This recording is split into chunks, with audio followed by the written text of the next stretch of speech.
Welcome to Ministry Mondays with Meg. I'm Meg. Hey everybody. I know it's been a little bit, but it's summer and life's a little crazy. And but I'm back and here we are. And today I have for you actually my very first from International Ministries Global Servants, Sarah and Luis. Wait, I'm gonna do it right. Matos, right? Matos. It's okay. Okay.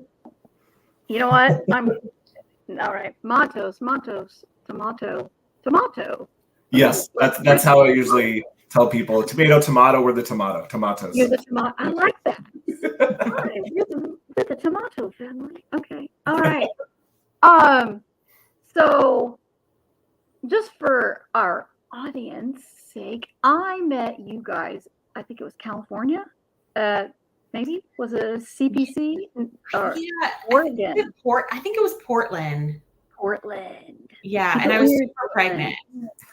That's right. You were. Oh, that's right. So she was super pregnant with the world's cutest baby. I mean, I have 3 of my own, but mine are grown. But she's pretty adorable. I mean, thank you. So I met you all. That's right, in Portland. I went to the bookstore twice. That was great fun. Yeah. And you are global servants, right, for International Ministries.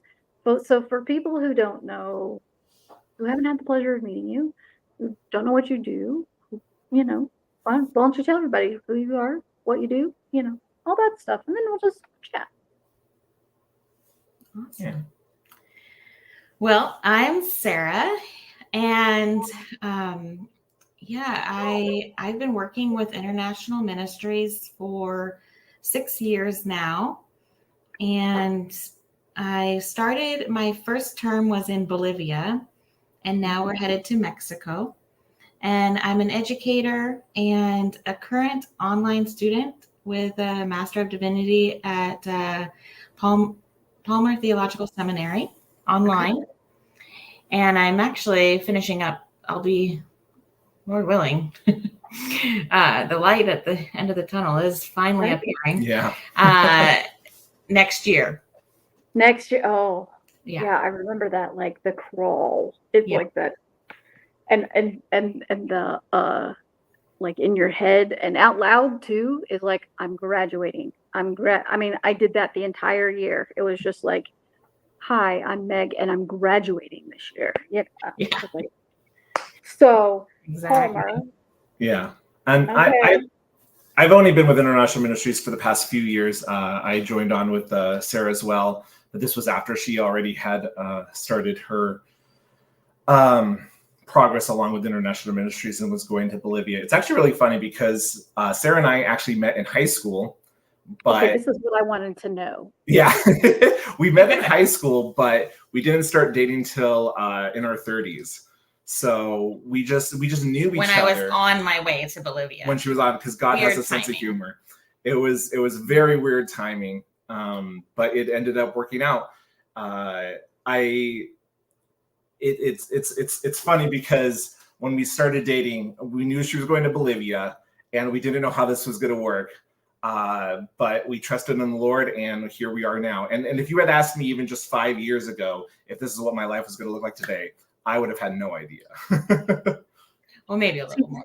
You could be a cute little Hallmark movie then. So yeah, go get your flannel on. You gotta have a flannel. You do have to. I do have some flannels. Yeah, I mean, we are from the Pacific Northwest, so it's kind of part of our staple of wearing clothes. Yeah. Flannel. So when you went to Bolivia then, did you do the educator? Is that what you were doing there? Were you teaching? Well, it was more still kind of focused on not teaching in a formal school, but actually God did open doors for me to be teaching little kids while I was there, but for a chapel. But that wasn't why I went. I was there to work with the House of Hope and build partnership with the local Baptist churches in Santa Cruz. And then pretty close to after I arrived, I got a couple visitors, Adalia and who's our area director, and Barbara Bullock, who works as a regional global consultant for I forget her actual full title. I'm sorry. It doesn't matter. But anyway, so she developed the program Talita Cumi Girls Clubs. And she was at that point, introducing it to me and inviting me to be a part of it and see if the Bolivian Baptist Union, which was my partner, wanted to be a part of it and be trained for this ministry, which empowers and equips girls of ages 8 to 12 to overcome their daily challenges through mentors who are from their local community. Okay. So, but then fast forward a few months, then the pandemic happened. And, so that really gave me time, since everyone was doing ministry online, spending the whole pandemic with Barb and developing, contextualizing, along with a few other people in a team, the curriculum that she had and was using in Chile since 2005, but then wanted to pilot it throughout Latin America. And so I been collaborating with her for now, it's been 5 years. Wow. And did a lot with the curriculum and added more crafts, and each module has a modern day hero. And so I did a lot of research with that as well. So it was a really fun project that, when I set off to answer the call to go to Bolivia, I mean, that definitely was not what was expected, but that's just what happened. And then I married. Well, we were dating and knew we were getting married. And so then after we got married, which was during the pandemic, yeah. We had a drive-in wedding, actually. It was pretty cool. What? Yeah. A drive? Yeah. One way to really cut expenses for wedding, if you're planning a wedding, have everyone in their cars and provide popcorn. And that's what we did. I kind of like that. Cool. Yeah. I mean, it was so COVID. It was such a COVID wedding, but it's one of it was the best day of our life. So. Because I'm assuming they sent you back from Bolivia when the pandemic started. I was in Bolivia for it was quite an experience. I was there. Well, borders closed in March, and I was there till May, and couldn't leave our house. I was given one day for 4 hours to go collect supplies and food.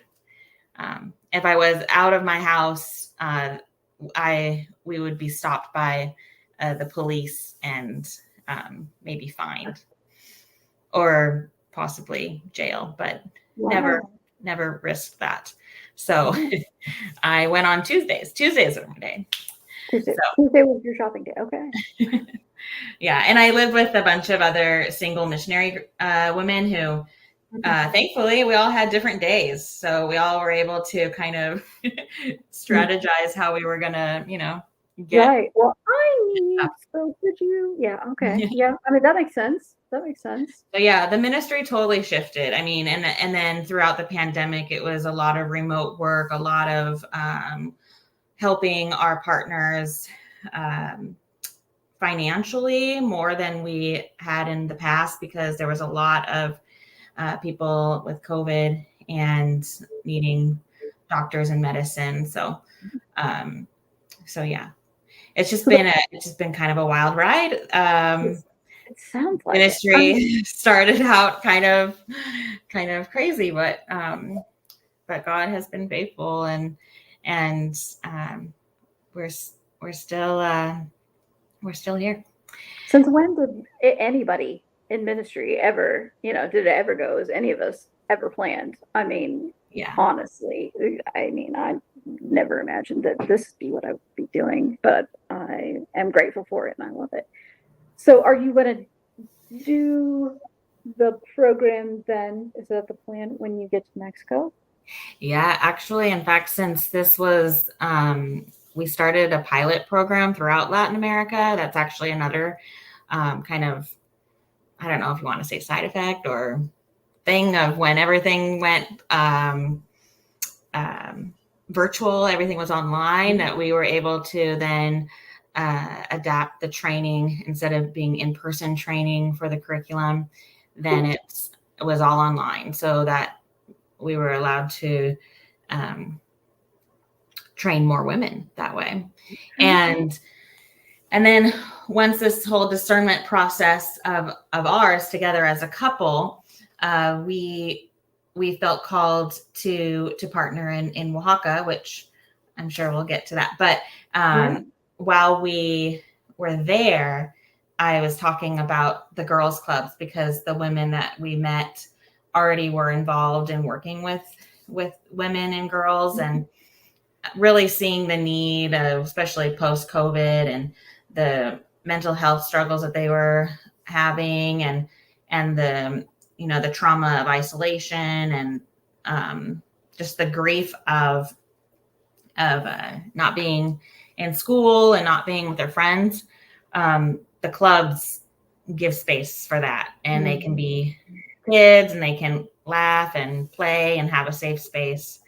So they wanted to be trained, and so we actually trained them last year. And even during this whole fundraising process and pre-assignment of us going to Mexico, I have been able to walk alongside the women through online platforms to train them and just make sure that they have all the resources they need to carry out the program. And it's been amazing. We have had 25 girls, and this year we now have 50. So it's growing, and the girls just love it. And they, the mentors are just being Jesus to these girls, and they just feel loved, and it's just amazing. So how does this all work? You guys, now you have your drive-in wedding. then in the midst of a pandemic, you got to figure out what you do now as a couple. Is that how, okay? Yeah, so actually, I go to Bolivia as a single, but I can't as, how's this work? Yeah, even at the beginning when we were talking about what we were going to do as a couple, again, because of my background is very much in business and customer service, and that's where I've kind of been in jobs my whole life, working towards corporate jobs and that kind of thing. And I never saw myself as a missionary. So when we were talking about what it's going to look like after we're married, I was marrying a missionary who is going off to another country. Of course, I'm going to go with her, but what does that look like for me? And at first, when we were talking about that, because of the mindset I was in, I never thought that I was going to be a missionary too, because in my mind, even though I'm a Christian, and we're all missionaries in our own right to the people around us, I never thought of myself as someone who would go to another country and be a missionary there. That I would need I should have had a theology degree, not a business degree, or something along those lines. But through this partnership, the Lord pushed me, and I was able to see that there's so much more to ministry than just the theology part, and how you can actually apply business to that as well. So as we were just talking about our future, the Lord really pressed on me that I was not just to go and be husband working remotely on my computer while my wife did missionary work, but I was to join in some capacity. So that's kind of where I started talking with IM and figuring out that, yes, my business can be applied to missions, and the partners we're going to be working with, I'm going to be working with them in capacity of business with their coffee and honey businesses that help support not only the wages of some people in the community, but also profits from that go on to support ministry work like the ones that Sarah's already been talking about, as well as other things working with COBAMI. Which I guess I'm a little jumping the gun. We haven't actually talked about COBAMI. No, I wanted to get to the whole Oaxaca and how, yeah, how does this happen? And I know that you have to fund your own everything, yeah. Spill it. So Yeah. right now, since we are pre-assigned global servants, we are building our network of missionary partnership network. That's what it's called. Okay. And in fact, we're doing our big, huge final push to be able to get on the field, because our partners would really like us there, and we really want to be there, to just continue that, building those relationships, but in person, and hopefully by January, that's what they were really hoping, that we could be there. And so we actually, this summer, we have started for our ministry to be more on people's minds, and to be praying with us. So we started a Matos Mondays prayer thing. And I think that's when you reached out to have us come, because, it's Monday and Matos Monday, Ministry Mondays with Meg. So it was just like lots of M's. So we Baptists love our alliterations. Oh yeah. That's what I've been told. So, Yeah. So, so you said pre-assigned. How? So you have to be you have to be 100% funded to go. Is that how that all? Yeah, honestly, that's just a term that International Ministries, it just literally means that we have not yet moved to the field. Like, we are currently in Washington State, and we are visiting churches this fall and summer. We're going to be at different gatherings within the American Baptist churches, different annual gatherings in the fall, speaking at churches, and just building that partnership and inviting people to be involved in what God is doing in Mexico and what God will continue to do in Mexico. So yeah, that's why we're not yet on the field. So we're both commissioned. Well, I know that's important. Yes, and that's kind of basically the final step before being I don't know, you don't want to say launched, but sent to your country of service. You get commissioned by the International Ministries Board of Directors. So we had a great, beautiful commissioning service. Actually, next month will be a year, so it's not normal for it to have been that long, but unfortunately our funding had dropped just a few months after his commissioning, and so we've been just working hard to get that funding up. So when you talk about funding, so we're talking about like individuals, churches, are they actually like giving the money, or are they just pledging, like, I promise we're gonna, how does that all? Yeah, so it's all of the above with the churches, individuals, and even though the churches that do pledge to give a certain amount a month or a quarter or yearly or whatever it is, do help us get a lot on the field. A lot of it really does come down to individuals. Individuals are, I would say, the backbone of our support network.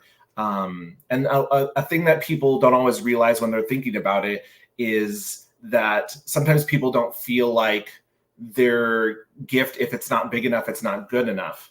And I think we just have to take that stigma out, because whatever, the Lord puts in your heart for you to give towards things that God is doing in this world is enough, that all those matter, that God will take those all together and, use them for something good. So we are definitely looking for individuals to join our support network. And it is the reoccurring ones are the ones that are going to get us on the field. So one-time gifts do help us with expenses, but the people who say, I'm going to give $100 a month, I'm going to give $200 a quarter, I'm going to give, whatever a month annually, whatever it is, those are the ones that really push us to be able to go and serve on the field, because then we can count on those continuously going through. And those can be done through the International Ministries website, or if your church is connected with us, then through the church as well sometimes, And we'll make sure that we put those links up for those who are watching and those who are listening, so that if you'd like to sign up to support, and if you'd like to learn more about their ministry, you can do that. Facebook and all those fun things. So tell us a little bit about where you're headed. Oaxaca. Why there? Well, first of all, I applaud you for knowing how to say it, because yeah, I say it first, and that's fair. I forgot if I said and it. I messed up the tomato thing, and so yeah. Okay. I mean, even some Spanish speakers that aren't from Mexico, they will pronounce it differently because it is an Aztec name. Well, it's derived from an Aztec name. So Oaxaca is one of the most southern states of Mexico, and it's like the most diverse ethnically and linguistically in the whole country. There's 16 different languages, indigenous languages, and then Spanish. So 17. And where we'll be serving is in the city of Oaxaca, the capital. And it's a beautiful, beautiful area in a valley. There's about, I don't know why population matters, but people always ask, what's the population? And I'm like, I don't even know what the population is in my own city, but maybe it's like a, I don't know. If they're people from the Midwest, that makes complete sense to me, because I'm originally from Indiana, and well, how big is it? Well, the town I grew up with has no stoplights, still doesn't. Oh, okay. I mean, the weather gives them something to talk about. Yeah, and it gives a little more of a picture of what it's like. So yeah, it's over 700,000 people, and basically you can drive from one part of the city, one side of the city to the next in 20 minutes. Oh, okay. So it's not that big, and it's surrounded by mountains. I forget if I already said that. It's really pretty.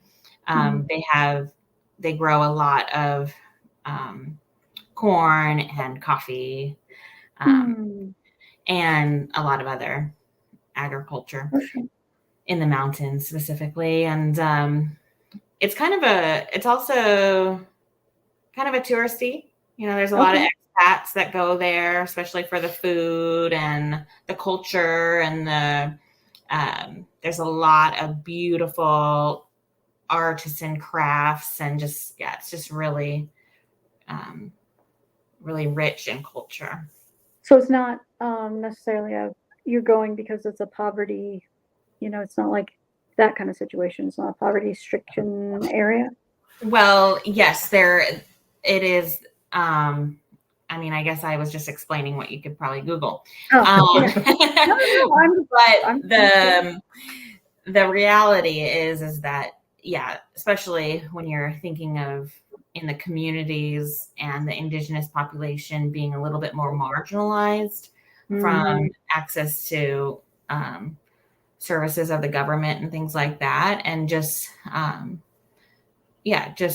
the things that they deal with, there is more poverty. And COBAMI that we work with, it's a network of Baptist churches that work with the indigenous communities, and they equip the local leaders to be missionaries in their communities. And so some of those communities are in desperate need of some resources, and they provide different things, like they'll have a team of dentists or doctors or psychologists will go out to the communities and provide mental and physical health to those who need it. So yeah, and talking about those communities too, just to since COBAMI directly works with a lot of these indigenous communities that we're talking about, it's because too, when we're talking about the poverty, I think in the state of Oaxaca as a whole, the average population that lives below the poverty line is somewhere in the 30-something%. But when you go out to these communities that aren't just in the main city, that number jumps up to over 70%. So it's quite a drastic difference to all these indigenous communities. And so COBAMI works with them. So we're excited to work with COBAMI and help support them. Besides the work that Sarah was talking about that they do, they also have a school of missions, and they go around and have people graduate to be missionaries in their own right within the country.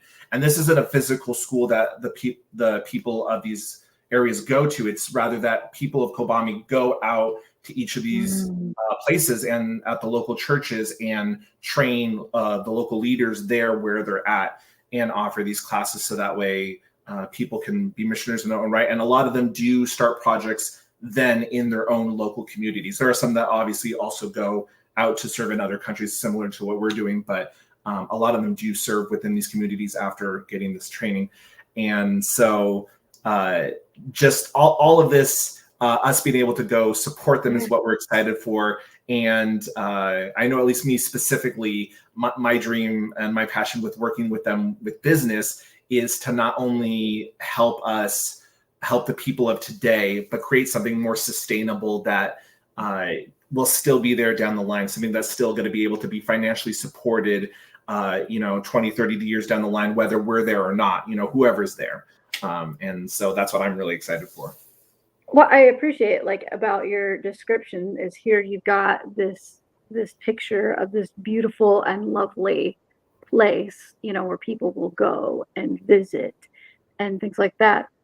But there's always that other piece that maybe we don't read on Wikipedia because they don't list it. There's always so much more. And so to know that you've got 70% that are, in poverty in these indigenous, that's huge. So,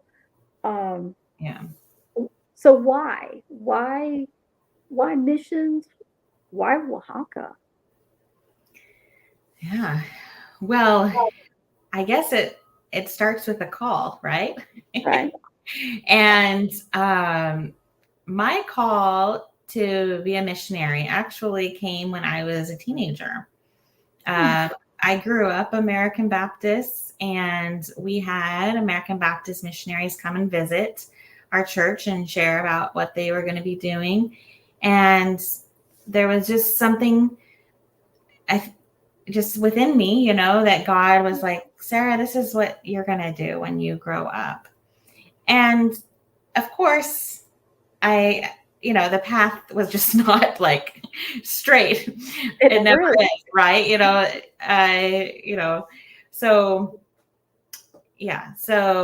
But I've always had a heart for mission and done a lot of short-term mission, which I'm also super passionate about, because not only with short-term mission, you go and you might help the people that you're going to serve with, but you also, God does something amazing in your own heart. And that also just opens your worldview on how, especially for me, I have learned to, to pray differently and worship differently because of the experiences of the different, mainly Latin American cultures that I have been working with these years. And so why Mexico is, so when we were discerning with international ministries. So one thing that is also really good to say is, because some people that might be watching might not really know what American Baptist International Ministries is and how we function. So we go to places because there's an invitation, and there's already a partner an international partner with IM, and they have been in communication with IM asking for certain missionaries that could help in different, ministry priorities that we help in. And so our ministry priorities are education and discipleship and economic development. And when thinking about Mexico, the invitation to Oaxaca was open. And so we went on a vision trip, and we met all the leaders of COBAMI, and they explained to us their vision for contextualizing the gospel to all the different communities and equipping the local missionaries to go out. And then also they talked about the need for development in those communities, and that they had already been working with coffee and honey, and they wanted to grow that. And they had already been working with women and children, and they wanted to just have a different ministry with girls. So, and then one thing that's interesting about Oaxaca is that 1 in 5 girls become pregnant in their pre-adolescence. As a teenager. Yeah. So that's the important part of why the clubs are for girls of ages 8 to 12, because we hope that the mentor then instills not only, the love, but teaches them what a healthy relationship is and what it isn't, and gives them the agency to make healthy decisions, and empowering them to make a difference in the world and to live into their God-given potential. And so then the hope, and I've talked with mentors, because the curriculum is only a couple years right now. And so they're like, well, what's next? And they want to just continue that relationship with the girls. And that is what I think is going to prevent girls to get, getting into those vulnerable situations, and so they have a better future. Because they said, what's next? I mean, that's, wow. I mean, yeah. 1 in 5, that's huge. I mean, yeah, huge. And you're in poverty. I mean, yeah, and a lot of it obviously is abuse, because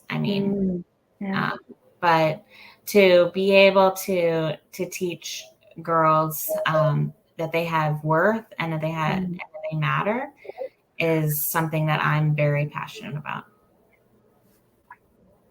I mean, it sounds like quite an amazing journey you've been on already. And how long is your commitment? So once you're funded and you're going, how long are you committed for? Yeah, so the term is 5 years, And that's going to be 4 years in country once we initially go, and then 1 year back. We'd go and visit all the churches that supported us and report back, raise more support if we're going to go back out to there again, and then do another 5-year term. So yeah, that's the term. And so Nora will grow up learning Spanish and yes, all and school and everything. Yeah. Oh, We have she's 1.5 right now. So, and yeah, she'll speak Spanish way better than us put together. Well, speaking of which, Nora's not the only one who needs, I also still need to learn Spanish. This one speaks Spanish. I know a little Spanish. I still will be going to language school actually initially when I first go, but I do know a little bit, but I am not fluent yet. Yeah, I know like Dora the Explorer Spanish. That's mine. 10, I can ask about a taxi, the airport, and a hamburger, French fries, those kind of things. But like that's about it. I took German and Greek in seminary because that's gonna come in handy. Remember? What do you have something that you're most looking forward to when you get there? Or is it just the getting there? I mean, gosh, I think at this point of our journey, it is just like setting down roots and really getting connected with the community and just being able to have that, that we know where we are and we're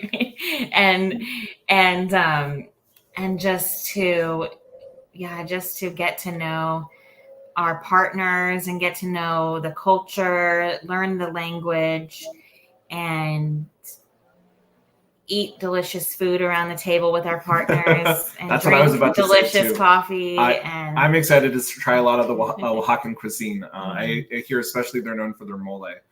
Ooh. And I was thinking coffee and honey. I would wonder, can I get packages from Mexico? I was thinking, maybe they need to set up a little store and I need to do some online purchasing of coffee. I mean, it would be fun, and let's say a year from now to come back and do this again, and you'll have been there and can talk about what it's been in this new world and new ministry that you're living. I mean, I know that's not completely foreign, but yet you're not there yet. And so as soon as you're and we've never lived there, so there's going to be a lot of learning that's going to happen. Yeah, so it would be fun a year from now to touch base with you and see how everything is going and test Luis on his Spanish and and all those things and do an update for everybody and but folks, we got to get them funded first. So it's not the only reason they came on the show, but because they have the cutest baby in the world.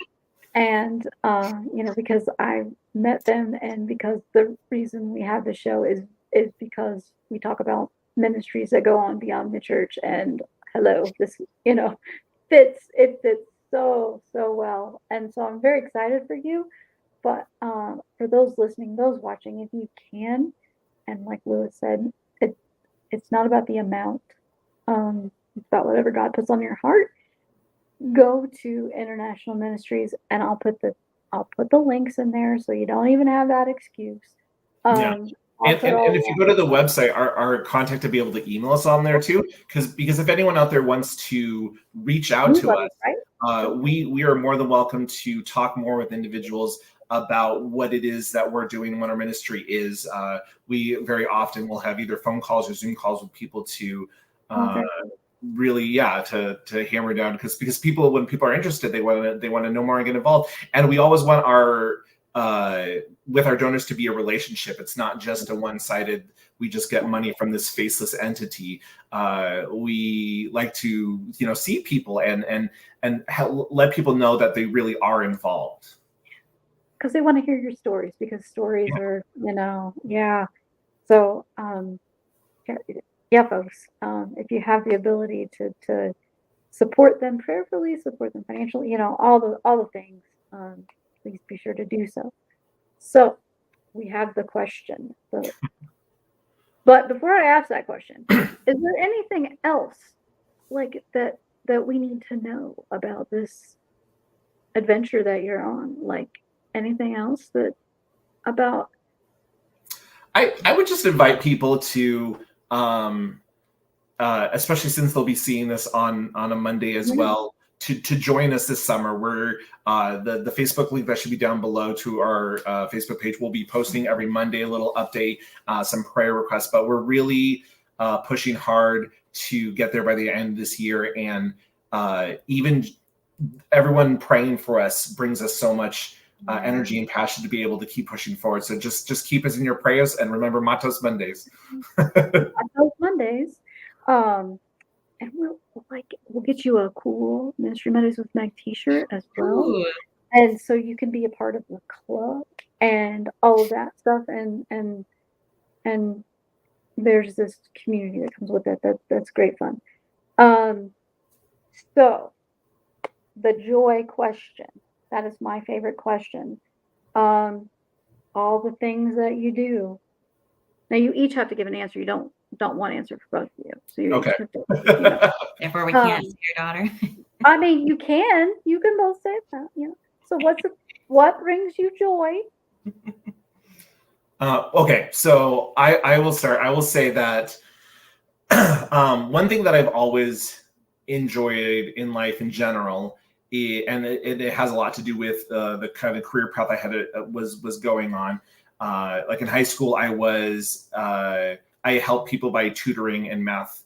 And when I worked out in my customer service based jobs, I became a manager. I did a lot of training. I've always really enjoyed some sort of teaching or training. And that has always brought me a lot of joy. So specifically what I want to say is, now that I have a daughter, I do have a lot of joy of just being able to sit down with her and go through a book and read a lot, or work on our letters, colors, just different words here and there.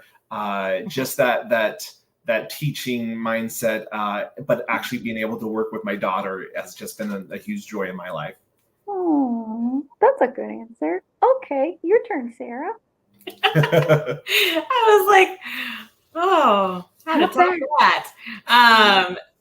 Well, I mean, what brings me joy, honestly, that doesn't really have to do with ministry. It doesn't have to. It's coffee, and tacos, and my family. So, in no particular order, but and maybe all at once too. I mean, okay, so I'm gonna say this is episode 70 something, and no one has ever said coffee. I don't think anyone's ever said coffee as their answer, which I'm surprised because. But coffee and tacos and family as a bonus. I mean, but also in no particular order. See, this is what I love about this question is no two people give the same answer. I promise no one has. One day we're going to make like a compilation video or something with just everybody's answers in it, just so I can prove that I'm not lying. But those are great. I like that answer. So if I ever come to Oaxaca, Mexico, I'm going to have tacos and coffee. And family. And family. Yeah. I'm not going to bring like my family. I'm just going to hang out with the Lord. Yeah. We're family. Yeah. We're American Baptist family. We are. We're American Baptist. So I'm so glad that you made time to do this and to be on the show, and thanks for having us. And share your heart and your story, and I mean, we did have Reed on. Reed Trulson did an episode for us and That's awesome. talked all about Charlotte, you know. So yay, you have the distinction of being, I mean, Reed notwithstanding, but being my first global servants on the show. So later, We feel very honored. the trivia question comes up because one day we will play Ministry Mondays with Meg trivia kind of thing. You will be a trivia answer. Ooh, that's awesome. Yeah. Mm-hmm. Yeah. It's the little things in life that make me happy, you know, trivia, coffee. It's true. Yeah. So, gotta go simple. Yeah. Again, thank you guys so much for your time. We thank our folks, our supporters, our those who stumble onto us by accident, whatever it is, for joining us and supporting my friends, my family here in their missions. And thank you everybody for watching. Thank you.